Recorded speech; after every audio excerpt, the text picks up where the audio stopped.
જય શ્રી કૃષ્ણ મિત્રો, તમારા બધાનું દિલથી સ્વાગત છે. મિત્રો, આજે હું એક એવી કહાની લઈને આવી છું જે તમારા દિલને જરૂરથી સ્પર્શી જશે. જો તમને ગમે તો વિડીયોને એક લાઈક કરી તમારા મિત્રો અને પરિવારજનો સાથે જરૂરથી શેર કરજો. અને હા, જો તમે ચેનલ પર નવા હોય તો ચેનલને સબસ્ક્રાઇબ કરવાનું બિલકુલ ભૂલશો નહીં. ધન્યવાદ. રાજકોટ શહેર સૌરાષ્ટ્રનું હૃદય. પણ જ્યારે રાતના અંધારામાં શહેર આખું ઘસઘસાટ ઊંઘતું હોય ત્યારે ગરીબના ઘરમાં ચિંતાના દીવા જલતા હોય છે. સવારના બરાબર 4 વાગ્યા છે. આકાશમાં હજી તારા ટમટમે છે. રૈયા રોડની એક સાંકડી ગલી જ્યાં 2 માણસ માંડ માંડ ચાલી શકે ત્યાં ભીખાભાઈનું નાનું એવું એક રૂમનું ઘર આવેલું છે. ઘરની દિવાલો પરથી પોપડા ઉખડી રહ્યા છે. ખૂણામાં પડેલા જૂના પતરાના ડબ્બા અને એક નાની એવી સગડી, આ જ એમની દુનિયા છે. ભીખાભાઈ જાગી ગયા છે. તેમની આંખમાં ઊંઘ નથી, પણ આવતીકાલની ચિંતા છે.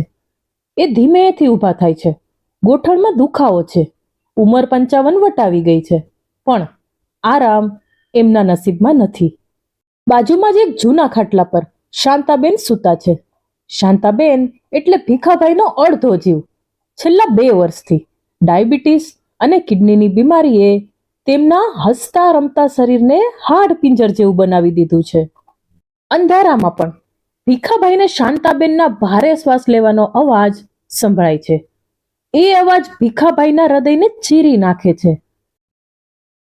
ભીખાભાઈ દીવો સળગાવે છે અને રસોડાના પ્લેટફોર્મ પર પડેલી દવાની શીશીઓ તપાસે છે. બધી જ ખાલી છે. કાલ સાંજની છેલ્લી ગોળી શાંતાબેને લીધી હતી. જો આજ સાંજ સુધીમાં દવા નહીં આવે તો શાંતાબેનની તબિયત બગડશે, એ નક્કી છે. ભીખાભાઈ લોટનો ડબ્બો ખોલે છે. અંદર માંડ એકાદ મુઠ્ઠી લોટ વધ્યો છે. એ એક લોટો પાણી પીવે છે અને પોતાની ભૂખને શાંત પાડે છે. શાંતાબેનની આંખ ખુલે છે. તે જુએ છે કે ભીખાભાઈ રિક્ષાના કાગળો અને ટુવાલો તૈયાર કરી રહ્યા છે.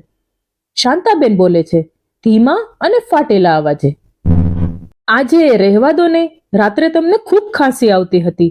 રિક્ષા લઈને જશો તો તમારી તબિયત લથડશે. ભીખાભાઈ કૃત્રિમ સ્મિત સાથે કહે છે, અરે શાંતા, તું ગાંડી થઈ ગઈ છે? આજે તો રાજકોટમાં રવિવારી બજાર જેવું વાતાવરણ હશે. ઘણા મુસાફરો મળશે અને જો હું ઘરે બેસી રહીશ તો તારા માટે સફરજન અને દવા કોણ લાવશે? તું બસ ભગવાનનું નામ લે, આજે મારું નસીબ જરૂર ખુલશે. ભીખાભાઈ જાણે છે કે તે જૂઠું બોલી રહ્યા છે. ગજવામાં માત્ર 5-10 રૂપિયા પડ્યા છે, પણ પત્નીને હિંમત આપવી એ જ એનો ધર્મ છે. ભીખાભાઈ ઘરની બહાર નીકળે છે. બહાર તેમની જૂની રિક્ષા ઊભી છે.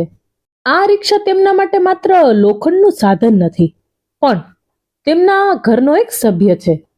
15 વર્ષ પહેલા જ્યારે તેમની દીકરીના લગ્ન કરવાના હતા ત્યારે આ રિક્ષાએ જ રાત દિવસ સાથ આપ્યો હતો. દીકરી હવે સાસરે છે, પણ રિક્ષા હજુ ભીખાભાઈની સાથે છે. તે રિક્ષાના સ્ટેરિંગ પર હાથ ફેરવે છે. રિક્ષાની સીટ ફાટી ગઈ છે.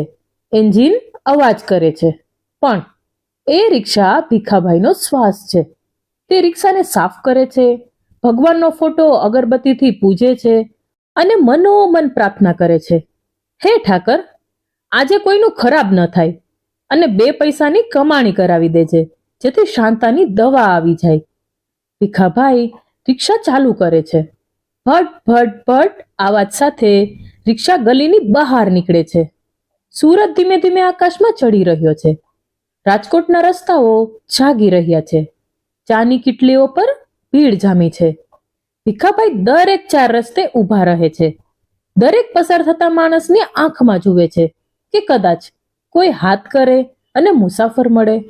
પણ કલાક, 2 કલાક, 3 કલાક વીતી જાય છે. સૂરજ હવે માથા પર આવ્યો છે. ગરમી વધતી જાય છે. ભીખાભાઈનું ગળું સુકાય છે, પણ પાણી પીવા માટે પણ રિક્ષા ઊભી રાખતા નથી કે ક્યાંક મુસાફર જતો રહે. બપોરના 12 વાગ્યા સુધીમાં 1 પણ રૂપિયો મળ્યો નથી. તેમની ચિંતા હવે ડરમાં બદલાઈ રહી છે. બપોરના 12 વાગ્યા પછી રાજકોટનો પારો 42 ડિગ્રીએ પહોંચી ગયો હતો. રિંગ રોડ પર ડામર ઓગળી રહ્યો હોય તેવો ભાસ થઈ રહ્યો હતો. ભીખાભાઈ રિક્ષાના છાપરા નીચે બેઠા હતા, પણ છાપરાની ગરમી સીધી તેમના માથા પર લાગતી હતી. ગજવામાં હાથ નાખ્યો તો સવારના એ જ 10-15 રૂપિયા હતા. પેટમાં ભૂખના લીધે ફાળ પડતી હતી. સવારથી માત્ર એક પ્યાલો પાણી પીધું હતું. તેમની સામેની લારી પર ગરમા ગરમ ગાંઠિયા તળાઈ રહ્યા હતા. તેની સુગંધ હવામાં ફેલાઈ રહી હતી. પણ ભીખાભાઈએ પોતાની નજર ફેરવી લીધી. ભીખા, ગાંઠિયા ખાઈશ તો શાંતાની દવા ક્યાંથી આવશે? આ એક જ વિચાર તેમને ભૂખ સામે લડવાની શક્તિ આપતો હતો. તે ટુવાલ ભીનો કરીને માથા પર મૂકે છે અને કોઈ મુસાફરની રાહ જુએ છે. આસપાસની દુકાનોના શટર અડધા નમેલા છે. રખડતા કૂતરાઓ પણ કોઈ છાંયડો શોધીને સૂતા છે. ભીખાભાઈ રિક્ષા ચાલુ કરીને ધીમે ધીમે આગળ વધે છે. તેમને રસ્તામાં બીજા રિક્ષાવાળાઓ મળે છે, જેઓ તેમને કહે છે, ભીખાભાઈ, અત્યારે તડકામાં ક્યાં ફરો છો? કોઈ નહીં મળે, ઘરે જઈને આરામ કરો. પણ ભીખાભાઈના મનમાં તો શાંતાબેનનો ચહેરો અને ખાલી દવાની શીશીઓ ઘૂમતી હતી. તે મનોમન બોલે છે, મારે આરામ ના પરવડે ભાઈ, મારે તો નસીબને દોડાવવું છે. તે રિક્ષા ઊભી રાખીને દૂર આકાશમાં જુએ છે અને ભગવાનને વિનંતી કરે છે કે એક ભાડું અપાવી દે. બપોરે 1:15 દૂરથી એક ધૂંધળી આકૃતિ દોડતી આવતી દેખાય છે. જેમ જેમ તે આકૃતિ નજીક આવે છે તેમ ભીખાભાઈને દેખાય છે કે એક મધ્યમ વયનો માણસ, મનોજભાઈ, પાગલની જેમ દોડી રહ્યો છે. તેના ચહેરા પર ભય છે. તેની આંખો રડી રડીને લાલ થઈ ગઈ છે. એણે પહેરેલું શર્ટ પરસેવેથી આખું ભીનું છે. મનોજભાઈ રિક્ષા પાસે પહોંચતા પહેલા જ 2 વાર ઠોકર ખાઈને પડતા બચે છે. ભીખાભાઈ ઉતાવળે રિક્ષા એમની પાસે લઈ જાય છે. મનોજભાઈ કંઈ બોલી શકતા નથી, માત્ર એનો શ્વાસ જોર જોરથી ચાલે છે. તે રિક્ષાનું હેન્ડલ પકડી લે છે અને ધ્રુજતા અવાજે માંડ એટલું બોલે છે, બાપા, સિવિલ, જલ્દી, મારી દીકરી નિયતિ. આટલું બોલતા જ તે રિક્ષામાં ફસડાઈ પડે છે. ભીખાભાઈ પૂરી તાકાતથી રિક્ષા ભગાવે છે. રિક્ષાના ટાયર રસ્તા પર ચીસ પાડતા હોય તેમ દોડે છે. ભીખાભાઈ કહે છે, દીકરા, શાંત થાઓ, શું થયું છે તમારી દીકરીને? મનોજભાઈ રડતા રડતા બોલે છે, બાપા, સવારે મેં જ એને સ્કૂલે મૂકી હતી. એમને કહ્યું હતું કે પાપા સાંજે મારા માટે આઈસ્ક્રીમ લાવજો, અને અત્યારે એ હોસ્પિટલમાં લોહીથી લથબથ પડી છે. એક બેફામ ટ્રકવાળાએ મારી દુનિયા ઉજાડી નાખી.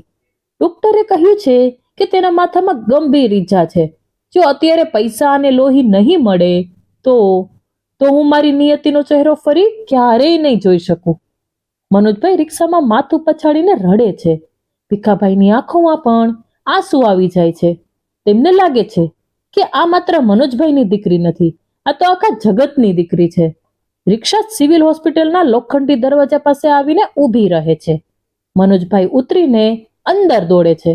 તે ઉતાવળમાં પોતાનું પાકીટ રિક્ષામાં જ ભૂલી જાય છે.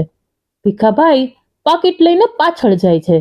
હોસ્પિટલની અંદર લોહીની ગંધ અને લોકોની ચીસો વચ્ચે મનોજભાઈ ઓપરેશન થિયેટરના દરવાજા પાસે ઊભા રહે છે. ત્યાં નર્સ બહાર આવે છે અને પૂછે છે, લોહીની બોટલ ક્યાં છે અને ઓપરેશનના 20,000 રૂપિયા જમા કરાવ્યા? મનોજભાઈ ધ્રુજતા હાથે પાકીટ ખોલે છે, પણ અંદર માત્ર 200 રૂપિયા જ નીકળે છે. તે નર્સના પગમાં પડી જાય છે. બેન, મારી પાસે અત્યારે કંઈ નથી, પણ મારી નિયતિને બચાવી લો. ભીખાભાઈ આ દ્રશ્ય જોઈને સ્તબ્ધ થઈ જાય છે. એક બાજુ તેમની પોતાની ગરીબી છે અને બીજી બાજુ એક પિતાની આજીજી. સિવિલ હોસ્પિટલનો સફેદ કોરિડોર, જ્યાં ચારે બાજુ લોકોની ભીડ છે. પણ મનોજભાઈ એકલા અટુલા પડી ગયા છે. ભીખાભાઈ દિવાલને અડીને ઊભા છે. એમના કાનમાં હજી પેલી નર્સના શબ્દો ગુંજે છે, 20,000 રૂપિયા ભરાય તો જ ઓપરેશન શરૂ થાય. ભીખાભાઈ પોતાના જૂના ખિસ્સામાં હાથ નાખે છે. એમના હાથમાં પોતાની પત્ની શાંતાબેનની દવાની ખાલી ચિઠ્ઠી આવે છે.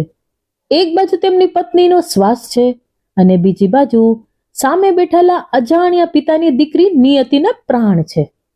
ભીખાભાઈ વિચારમાં ડૂબી જાય છે. હે ભગવાન, આ કેવી કસોટી છે! મારી પાસે તો રાતના લોટના પૈસા પણ નથી. તો હું આ ભાઈને આટલી મોટી રકમ કેવી રીતે મદદ કરી શકું? ભીખાભાઈ ધીમે પગલે ઓપરેશન થિયેટરના કાચ પાસે જાય છે. અંદર સ્ટ્રેચર પર નાની એવી નિયતિ પડી છે. એના માથા પર સફેદ પાટો બાંધેલો છે અને નળીઓની વચ્ચે ઘેરાયેલી છે. નિયતિનો એ શ્વેત ચહેરો જોઈને ભીખાભાઈને પોતાની દીકરી યાદ આવી જાય છે. તે હવે સાસરે છે. એમના મનમાં એક વીજળીનો ચમકારો થાય છે. જો આજે આ દીકરી નહીં બચે તો હું મારી પત્નીને દવા આપીને પણ કયા મોઢે જીવી શકીશ? માણસાઈ મરી જશે તો હું જીવીને શું કરીશ? ભીખાભાઈના ચહેરા પર એક અજીબ મક્કમતા આવી જાય છે. તે મનોજભાઈ પાસે જાય છે, તેમના ખભા પર હાથ મૂકે છે અને માત્ર એટલું જ કહે છે, દીકરા રડમાં, તારી નિયતિને કંઈ નહીં થાય, હું હમણાં આવ્યો. મનોજભાઈ કંઈ સમજે એ પહેલા તો ભીખાભાઈ હોસ્પિટલની બહાર દોડી જાય છે. ભીખાભાઈ પોતાની રિક્ષા ચાલુ કરે છે. રિક્ષાનો અવાજ આજે એમને રડતો હોય એવું લાગે છે. તે સીધા રાજકોટના પ્રખ્યાત રમણ ગેરેજ પર પહોંચે છે. રમણભાઈ તેમના જૂના ભાઈબંધ છે. ભીખાભાઈ કહે છે, રમણ, આ રિક્ષા તું રાખી લે, મને અત્યારે ને અત્યારે 25,000 રૂપિયા રોકડા જોઈએ છે. રમણભાઈ કહે છે, અરે ભીખાભાઈ, પાગલ થઈ ગયા છો તમે? આ રિક્ષા તમારી આખી જિંદગીની કમાણી છે. આ વેચી દેશો તો કાલથી જમશો શું? અને શાંતાબેનની દવા ક્યાંથી આવશે?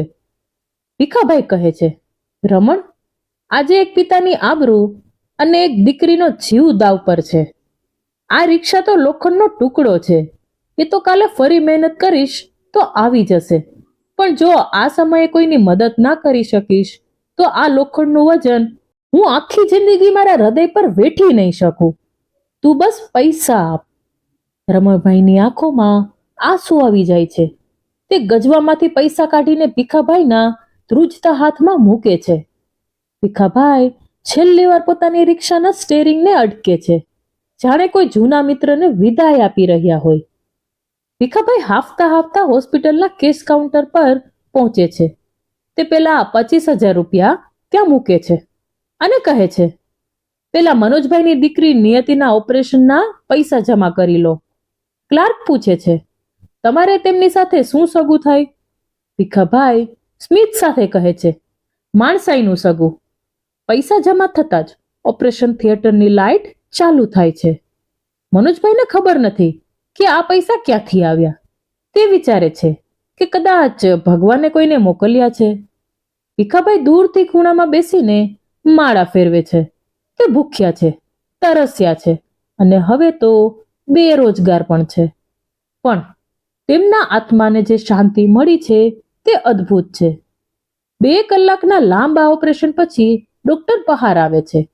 મનોજભાઈ દોડીને પૂછે છે, સાહેબ, મારી નિયતિ? ડોક્ટર હસે છે અને કહે છે, ચિંતા ના કરો, ઓપરેશન સફળ રહ્યું છે. તમારી દીકરી હવે ભયમુક્ત છે. મનોજભાઈ ફર્શ પર બેસીને રડવા લાગે છે. આ વખતે એ આંસુ હર્ષના હતા. તે પેલા રિક્ષાવાળા કાકાને શોધવા પાછળ ફરે છે, પણ ભીખાભાઈ ત્યાં નથી. ભીખાભાઈ હોસ્પિટલના ગેટની બહાર નીકળી ગયા છે. તેમની પાસે રિક્ષા નથી, ખિસ્સામાં ફૂટી કોડી નથી. એ ધોમ ધકતા તાપમાં પગપાળા ઘર તરફ ચાલવા લાગે છે. રસ્તામાં એમને વિચાર આવે છે કે શાંતાને શું કહીશ, પણ પછી એ મનોમન બોલે છે, શાંતાને કહીશ કે આજે ભલે દવા નથી આવી, પણ આજે મેં તારા માટે લાખોનું પુણ્ય કમાઈ લીધું છે. હોસ્પિટલથી ભીખાભાઈનું ઘર લગભગ 7 કિલોમીટર દૂર હતું. વર્ષોથી જે રસ્તા પર એ રિક્ષા લઈને ઠાઠથી ફરતા હતા, આજે એ જ રસ્તા પર એ એકલા ચાલી રહ્યા છે. બપોરના લગભગ 3:30 વાગ્યા હતા. રસ્તાની ગરમી એમના પગના તળિયાને દઝાવતી હતી, કારણ કે તેમના ચંપલ ઘસાઈને પાતળા થઈ ગયા હતા. એ વિચારતા હતા કે આજે રિક્ષા ગઈ, હવે કાલથી રોજીરોટી કેવી રીતે ચાલશે? શાંતાને શું કહીશ? પણ જેવી તેમને પેલી નિયતિની માસૂમ આંખો યાદ આવતી, તેમનો બધો થાક ઉતરી જતો. રસ્તામાં તેને અનેક રિક્ષાવાળાઓ મળ્યા, જેમણે તે ઓળખતા હતા, પણ ભીખાભાઈએ કોઈની પાસે લિફ્ટ માંગી નહીં. એમને આજે પોતાની જાત સાથે વાતો કરવી હતી. ભીખાભાઈ જ્યારે ઘરે પહોંચ્યા ત્યારે સાંજ પડવા આવી હતી. ઘરનો ઉમરો ઓળંગતી વખતે તેના પગ ભારે થઈ ગયા હતા. અંદરથી શાંતાબેનના ખાસવાનો અવાજ આવતો હતો. ભીખાભાઈની પાસે આજે ન તો પત્નીની દવા હતી, ન દૂધની થેલી, ન રાતના જમવા માટે લોટ. શાંતાબેન કહે છે, આવી ગયા? આજે બહુ મોડું થયું. રિક્ષા ક્યાં છે? બહાર અવાજ ના આવ્યો. ભીખાભાઈ પત્નીની બાજુમાં બેસી ગયા અને તેનો કરચલીવાળો હાથ પોતાના હાથમાં લીધો. તેમની આંખોમાંથી એક આંસુ ટપકીને શાંતાબેનના હાથ પર પડ્યું. ભીખાભાઈ બોલ્યા, શાંતા, આજે હું રિક્ષા વેચી આવ્યો. કોઈની દીકરી હોસ્પિટલમાં મરતી હતી. એને બચાવવા માટે પૈસા ઓછા પડતા હતા. તારી દવા આજે નથી લાવી શક્યો. મને માફ કરજે. તે રડવાને બદલે હસે છે અને કહે છે, તમે તો મને આજે દુનિયાની સૌથી મોટી દવા આપી દીધી. કોઈનો જીવ બચાવ્યો એનાથી મોટું બીજું પુણ્ય કયું હોઈ શકે? આપણે ભૂખ્યા સૂઈ જઈશું તો ચાલશે, પણ તમે જે કર્યું એનાથી મારો આત્મા તૃપ્ત થઈ ગયો. બીજી બાજુ હોસ્પિટલમાં નિયતિ ભાનમાં આવી ગઈ હતી. મનોજભાઈના આનંદનો પાર નહોતો, પણ તેના મનમાં એક જ સવાલ હતો કે પેલા કાકા કોણ હતા અને 25,000 રૂપિયા કોણે જમા કરાવ્યા? તેમણે કેશ કાઉન્ટર પર જઈને તપાસ કરી. ત્યાંથી ખબર પડી કે એક રિક્ષાવાળા ભાઈએ પૈસા જમા કરાવ્યા હતા. મનોજભાઈ સિવિલ હોસ્પિટલના સીસીટીવી ફૂટેજ ચેક કરાવે છે અને રિક્ષાનો નંબર મેળવે છે. તે સીધા આરટીઓ ઓફિસ અને પછી રમણ ગેરેજ પહોંચે છે. ત્યાં જઈને તેમને સત્ય ખબર પડે છે. તે સાંભળીને મનોજભાઈના પગ નીચેથી જમીન સરકી જાય છે. મનોજભાઈ કહે છે, ભાઈ, ભીખાભાઈએ પોતાની જિંદગીની એકમાત્ર મિલકત, પોતાની રિક્ષા વેચીને તમને પૈસા આપ્યા હતા. મનોજભાઈની આંખોમાં પશ્ચાતાપના અને આદરના આંસુ વહેવા લાગે છે. રાતના 9 વાગ્યા હતા. ભીખાભાઈના ઘરે અંધારું હતું, કારણ કે લાઇટ બિલ ભરવાના પૈસા નહોતા. ભીખાભાઈ અને શાંતાબેન ભૂખ્યા પેટે ભગવાનના ભજન ગાતા હતા. અચાનક બહાર એક ગાડી આવીને ઊભી રહી. મનોજભાઈ દોડતા અંદર આવ્યા અને ભીખાભાઈના પગમાં પડી ગયા. મનોજભાઈ કહે છે, કાકા, તમે આ શું કર્યું? તમે તો દેવદૂત છો. તમારી પોતાની રિક્ષા વેચી દીધી. ભીખાભાઈએ તેમને ઊભા કર્યા અને ગળે લગાવ્યા. મનોજભાઈ એક થેલી લાવ્યા હતા, જેમાં ફળો, મીઠાઈ, શાંતાબેન માટે 1 મહિનાની દવા અને સૌથી મહત્વની વસ્તુ, રિક્ષાની ચાવી.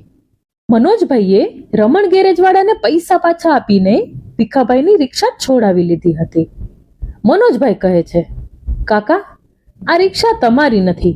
આ તમારી દીકરી નિયતિના શ્વાસ છે. આને હું તમારાથી દૂર નહીં થવા દઉં. ભીખાભાઈ ફરીથી રિક્ષા ચલાવવા લાગે છે, પણ હવે તે એકલા નથી. મનોજભાઈનો પરિવાર હવે તેમને પોતાનો પરિવાર બની ગયો છે. રાજકોટના રિંગ રોડ પર આજે પણ એ રિક્ષા ફરે છે. લોકો કહે છે કે આ એ જ રિક્ષા છે જેમાં ભગવાન મુસાફરી કરે છે.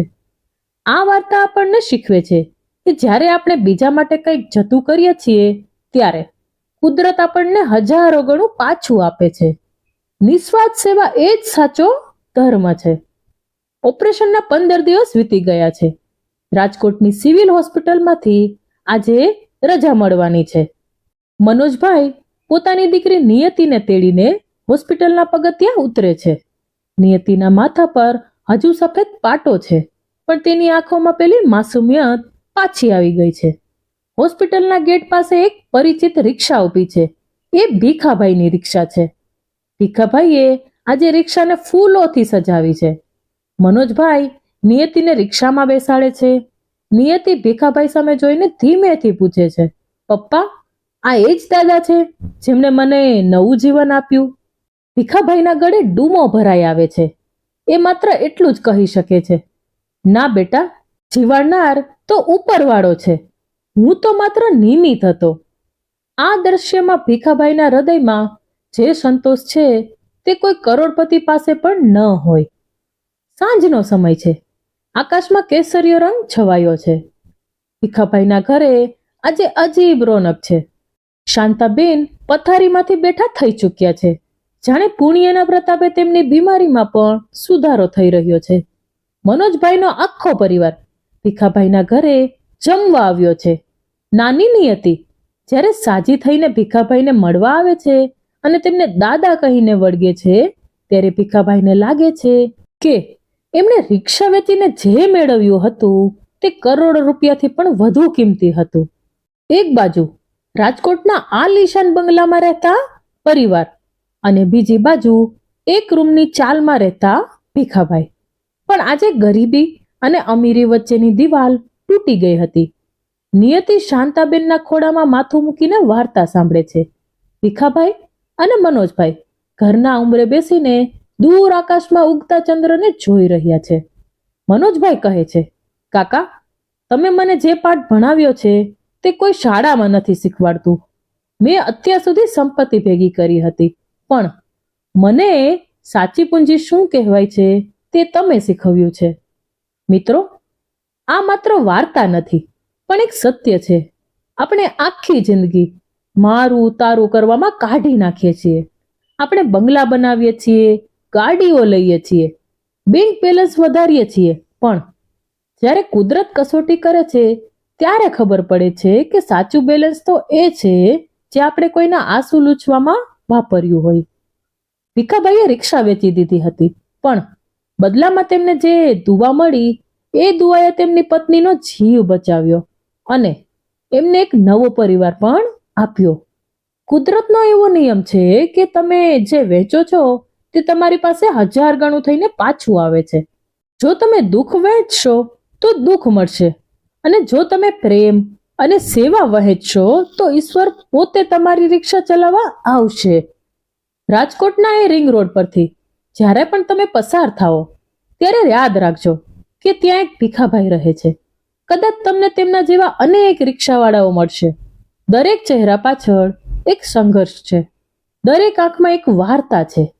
કોઈને મદદ કરવા માટે ખિસ્સું ભરેલું હોવું જરૂરી નથી, બસ હૃદય ભરેલું હોવું જોઈએ. વહાલા મિત્રો, આજની આ ઘટના અહીં વિરામ લે છે, પણ આશા છે કે તમારા હૃદયમાં માનવતાનો એક નાનકડો દીવો જરૂર પ્રગટાવશે. જો તમારી આસપાસ પણ કોઈ ભીખાભાઈ કે કોઈ નિયતિ મુસીબતમાં હોય તો મદદનો હાથ લંબાવતા અચકાતા નહીં, કારણ કે અંતે તો આપણી સાથે માત્ર આપણા કરેલા પુણ્ય જ આવવાના છે. શું તમે ક્યારે કોઈ અજાણ્યા વ્યક્તિની મદદ કરી છે? અમને કમેન્ટમાં જરૂરથી જણાવજો. અને તમે કયા શહેરથી અમારી સ્ટોરી સાંભળો છો તે પણ જરૂરથી જણાવજો. જો વાર્તા ગમી હોય તો વિડીયોને લાઈક કરો, વધુમાં વધુ લોકો સાથે શેર કરો અને અમારી ચેનલને સબસ્ક્રાઇબ કરવાનું બિલકુલ ભૂલશો નહીં. ધન્યવાદ. જય શ્રી કૃષ્ણ. રાધે રાધે.